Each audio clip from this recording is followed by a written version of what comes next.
Hi friends, எல்லாருக்கும் வணக்கம். இன்றைக்கி நம்மளோட என்ன பார்க்க போகிறோம்னா, இன்றைக்கி எஃப்ஓஎம்சி மீட்டிங் இருக்கிறதுனால பிட்காயினோட ப்ரைஸ் எந்த அளவுக்கு மூவ் ஆகலாம், அதே மாதிரி பிட்காயினோட ப்ரைஸ் எந்த அளவுக்கு டவுன் ட்ரெண்ட் ஆகலாம் அப்படிங்கிறத இந்த வீடியோவில் ஃபுல்லாகவே பார்க்க போகிறோம்.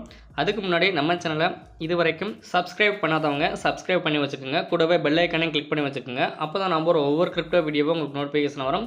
பிடிச்சிருந்தா லைக் பண்ணுங்கள். அடுத்து என்னென்ன வீடியோ போடணும் அப்படிங்கிறத கமெண்ட் பாக்ஸில் கமெண்ட் பண்ணுங்கள். கூடவே டெலிகிராம் லிங்க் கொடுத்துருக்கேன். டெலிகிராம் குரூப்பில் நிறைய ஏர்னிங்ஸ் பற்றி டீட்டெயில்ஸை போஸ்ட் பண்ணிக்கிறதுனால மறக்காமல் டெலிகிராம் குரூப்பில் ஜாயின் பண்ணிக்கோங்க. அதுவும் நான் கொடுத்துருக்க லிங்கில் நீங்கள் ஜாயின் பண்ணிக்கோங்க. ஓகே ஃப்ரெண்ட்ஸ், வாங்க வீடியோக்குள்ளே போகலாம்.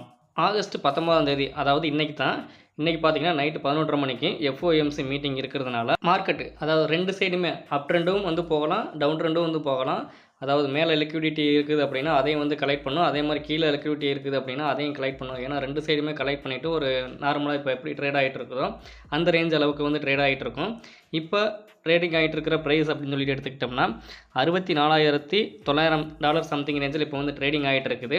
எஃப்ஓஎம்சி மீட்டிங் வந்ததுக்கு அப்புறமா என்ன ரேஞ்சுக்கு போகலாம் அப்படின்னா 65,500 இல்லை 400 சம்திங் ரேஞ்சு கூட வரலாம். அதே மாதிரி வந்ததுக்கப்புறமா மறுபடியும் கீழே எவ்வளோ வரைக்கும் வரலாம் அப்படின்னா ஒரு 64,000, அதாவது ஏற்கனவே இப்போ இன்றைக்கி காலையில் எவ்வளோ இருந்துச்சோ அந்த ரேட் அளவுக்கு மறுபடியும் ஒரு ஸ்டேபிளாக ஒரு சைட்வேஸில் ட்ரேட் ஆகலாம். ஏன்னா அந்த மாதிரி தான் இப்போதைக்கு இருக்குது மார்க்கெட்டு.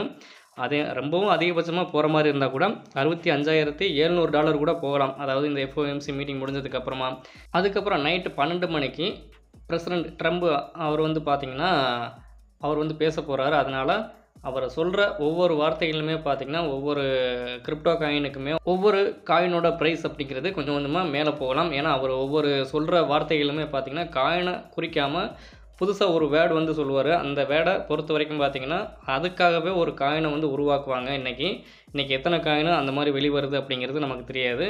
இருந்தாலும் பார்த்திங்கன்னா காயின் அப்படிங்கிறது இன்றைக்கி நிறையவே வரலாம். அதுவும் எந்தெந்த இதில் பார்க்கலாம் அப்படிங்கிறது நான் அடுத்தடுத்த வீடியோவில் நான் சொல்கிறேன். இப்போதைக்குன்னு பார்த்தீங்கன்னா மார்க்கெட்டோட ட்ரெண்ட் அப்படிங்கிறது இந்த மாதிரி தான் போயிட்டுருக்குது. எஃப்ஓஎம்சி மீட்டிங் முடிஞ்சதுக்கப்புறமா 65,500 இல்லை அதுக்கு கீழே, அதாவது 64,500லேருந்து 64,000 அந்த ரேஞ்ச் அளவுக்கு கீழே கூட வரலாம். மேலே போகிற மாதிரி இருந்துச்சு அப்படின்னா $65,700 வரைக்கும் மேலே போகலாம். இன்றைக்கி இந்த மாதிரி தான் மார்க்கெட் இருக்குது. ஓகே ஃப்ரெண்ட்ஸ், நெக்ஸ்ட்டு இதே மாதிரி ஒரு நல்ல வீடியோவில் மீண்டும் சந்திப்போம். Thank you, bye, see you. மறக்காமல் நம்ம சேனலில் ஒரு சப்ஸ்கிரைப் பண்ணி வச்சுக்கோங்க. கூடவே உங்கள் ஃப்ரெண்ட்ஸ்க்கு இந்த வீடியோவை ஷேர் பண்ணி விடுங்க.